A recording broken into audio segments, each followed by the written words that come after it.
biodiversité.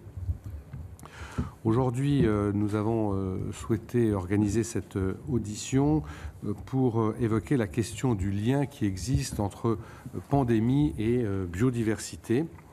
Il semble en effet à présent clairement établi que ce lien existe, notamment entre l'augmentation de la destruction des écosystèmes et l'émergence de zoonoses comme celle du coronavirus. Notre commission, qui suit naturellement de très près ces questions, a initié un cycle d'auditions qui a pour but de réfléchir de manière prospective à la signification profonde de la crise que nous traversons. Il semble effectivement que cette crise doit être considérée comme une super alerte qui nous impose de changer notre lien avec la nature. Nous avons entendu le 20 mai dernier le professeur Guégan qui soulignait la faiblesse de notre système de recherche national et surtout le fait que nous étions armés pour comprendre les infections, mais pas pour faire de la veille et encore moins pour les anticiper. Vous nous direz ce que vous pensez de cette appréciation du professeur Guégan. Vous avez, monsieur l'ambassadeur, mis en place un groupe de réflexion scientifique sur le sujet qui regroupe un certain nombre d'acteurs, j'allais même dire les acteurs les plus éminents du monde de la recherche, le CNRS, l'INRAE, le Muséum national d'histoire naturelle, l'IRD, l'IFREMER, l'Office français de la biodiversité, le tout sous la Fondation pour la recherche sur la biodiversité, dont nous saluons ce matin le président, comme je l'ai fait tout à l'heure. Vous nous présenterez, je pense, les premières conclusions et surtout les premières recommandations que vous tirez des événements et ce que vous suggérez en termes d'actions à mener. Nous avons, au sein de notre commission, le 20 mai dernier, adopté une série de recommandations sur les propositions de notre collègue Guillaume Chevrollier, qui a été durant cette période référence sur le suivi de l'eau et de la biodiversité. Et parmi ces recommandations, il nous a semblé indispensable de prioriser les investissements favorables à la biodiversité, les actions qui permettent d'amplifier la lutte contre la déforestation ou encore le fait de renforcer le réseau d'aires protégées et encore de renforcer également les moyens budgétaires et humains qui sont consacrés à la lutte contre le trafic illicite d'espèces protégées. Vous nous direz peut-être également ce qui est fait pour renforcer l'action internationale en matière de biodiversité.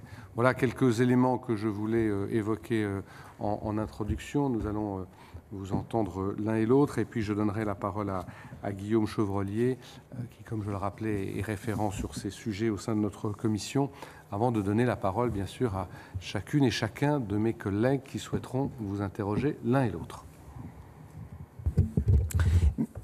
Merci beaucoup, Monsieur le Président, Mesdames et Messieurs les sénateurs et sénatrices. Je vous remercie beaucoup de l'intérêt que vous avez porté à ce sujet et qui se manifeste par l'invitation que vous nous faites ce matin à pouvoir échanger avec vous sur cette question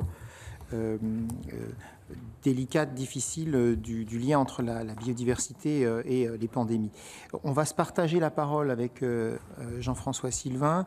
Je vais simplement, il va détailler le contenu du rapport scientifique, vous dire simplement en deux mots avant la genèse de ce travail. Nous avons au cours du début de la crise et du confinement constaté qu'un nombre important d'acteurs de différents horizons se sont exprimés sur cette question de la biodiversité et du lien possible avec le Covid. Vous rappelez que les épisodes médiatiques nous ont fait part de l'existence d'un lien possible avec le pangolin, avec la chauve-souris, mais en tant que décideurs publics que nous sommes, il apparaissait absolument nécessaire que, au-delà d'un sentiment, d'une impression ou d'une lecture, on ait une assise scientifique dans ce qu'on dit et dans ce qu'on propose. Et donc, c'est la raison pour laquelle je me suis tourné vers Jean-François Sylvain et l'ensemble du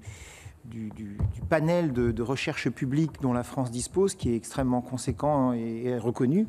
Vous avez cité tous les organismes qui ont été réunis.